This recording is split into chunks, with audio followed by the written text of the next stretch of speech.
Hi, and welcome to the 10-Minute Food Truck Training Podcast. My name is Bill Moore. I am a food truck business coach and author of Food Truck 101, Beginner to Winner. This podcast is all about helping you start and grow your food truck business. Today, I'm going to talk about the term carpetbagger. And if you don't know what that is, that's an historical term that was coined during the Reconstruction period after the Civil War. In general, the term means someone who tries to intervene or influence another group of people without having experience with or a connection to that particular group. Their only motivator is profit. During the Civil War, people from up north came down to take advantage of all different kind of programs that were put in place to rebuild a lot of the destroyed South, and their only motivation was profit and to take advantage of people that lived in the South. Internet marketers are today's carpetbaggers. They sit at a computer and they're armed with research analytics, article generators, and content aggregators, and their first order of business every single day is to find some new niche, and as one carpetbagger puts it, and this is a direct quote, "The idea arose in May 2013 while I was conducting keyword research for a new case study that I wanted to share publicly. During the research phase, I discovered a keyword with relatively high search volume and relatively low search engine competition, food trucks for sale." And that's the end of the quote. The translation of that is, I'm a marketer. I can now develop a website pretending to be a food truck expert, and then the search engines will rank me near the top, and that gives me instant credibility as a food truck expert. So the next step for this marketer was to use an article generator and have it spit out dozens of unique, and that's quote-unquote unique, articles for a blog. If you don't know what an article generator is, it's software that takes search terms that you enter, and it spits out articles that are based on, guess what, other articles found on the internet. Depending upon the software and how it functions, those articles might need a few tweaks to be readable, because basically it pulls random sentences. But it is a huge time saver when it comes to creating articles. This is one of the reasons you'll get that "I've read this before" feeling when you're surfing the internet. All an article generator does is pulls those sentences based on your keywords and then changes out the sentence with different synonyms from words within the sentence as well as adjectives and adverbs to get the sentence to have a completely different look but still retain its original meaning. So they don't get a ding on copyright, but they're able to basically copy other folks' work. Next, they'll use a content aggregator to create a list of similar topics and then similar websites that have information about food trucks, for example,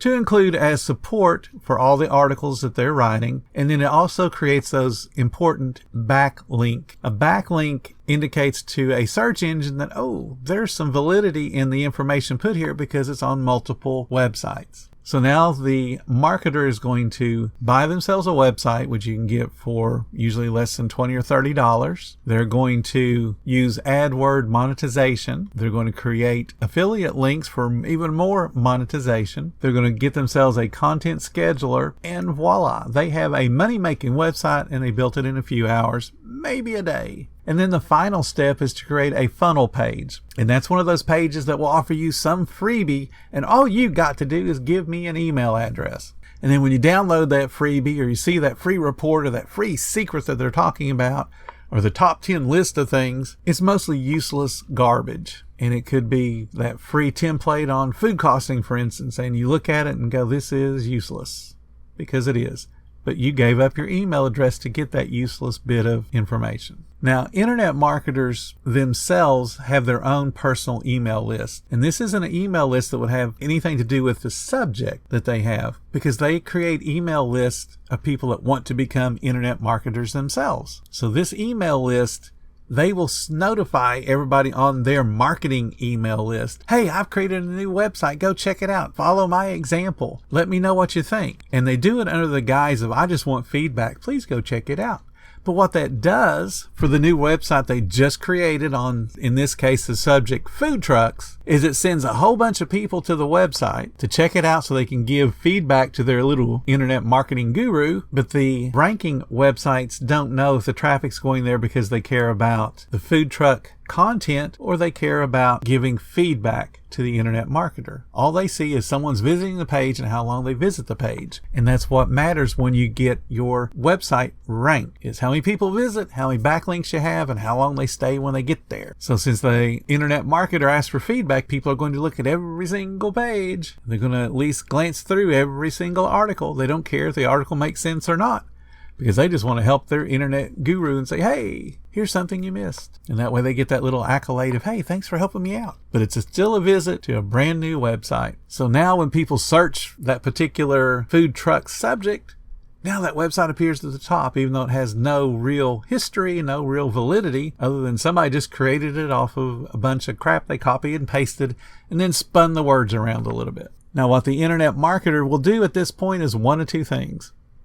They will either put the website up for sale, the food truck website up for sale, and when it's up for sale, they'll pawn off writing new articles to a staff member that they have. Because all they got to do, remember, is just put in some keywords and some search words, and they'll get articles, and they can just spin them around and then publish them as if it's brand new content. And they'll keep doing that either until the website is sold, or until the marketer goes, ooh, this is generating sales. I think I will hang on to this website myself until the sales are no longer there. Then I'll sell it. So how this internet marketer will generate sales is he will now take some of the information that he has put together through his research and all those different blog posts, put it together into a course and say, here is 10 fastest ways to get open. And for the low price of $497, I will help you get your food truck business open. Now remember, this person has no interest in helping you get your food truck open. They have no experience in helping you get your food truck open, but they want to act like they do.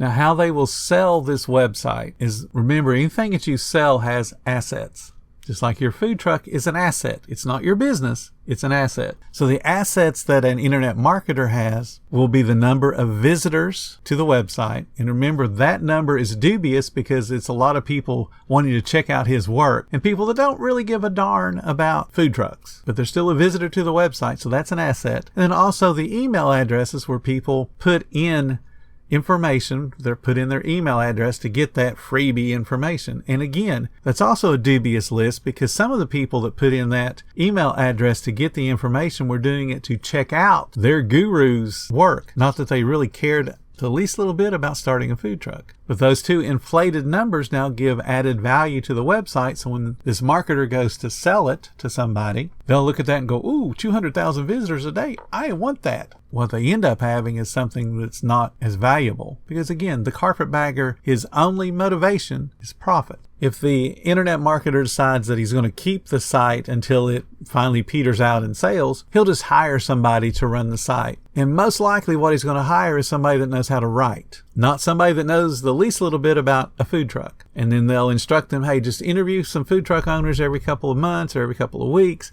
Give me some new articles.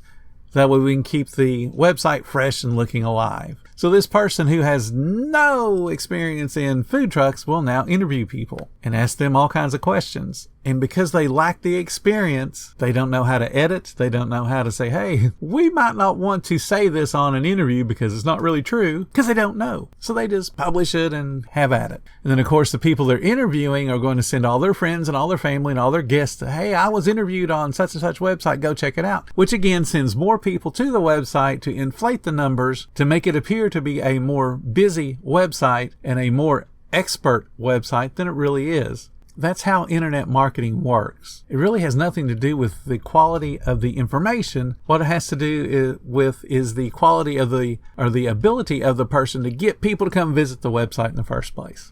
So again, remember, carpetbagger, no vested interest in or connection to the people served. Since the carpetbagger has no experience in that chosen topic, and in this case food trucks, the person that he hires doesn't either. And again, that person's job is just to create articles and videos and podcasts and PDFs and templates and anything else that they can do to get more people on the email list. They interview stars of the industry, and they do it in a way to get more visits and more views, and there's nothing wrong with that. And again, the problem is the interviewer has little experience in the field and can't determine if the information is valuable or if it's even viable. The interview gets published and the newbies to the industry think the information must be true because this website has industry cred because it comes up at the top of the search engine results. When you're seeking knowledge, be extremely careful of these carpetbaggers. Often the must-have information and courses that they sell, they're worthless. If you're willing to shop around for the best price and the best quality for your food ingredients, do the exact same thing with your training and your food truck education. Shop around to get the best, because in the long run, your business is going to thank you. Thank you guys so much for listening to the 10-Minute Food Truck Training Podcast. If you're finding all the information helpful to your food truck business, please consider becoming a monthly supporter of the podcast. Just hit the support button or follow the link in the description. Every little bit does help keep us going. If you guys need a business coach to help you reach your food truck business's full potential, check out my affordable services. As always, the links are in the description for those as well. And again, thank you so much for listening. Come back tomorrow because I got plenty more to say about the food truck industry.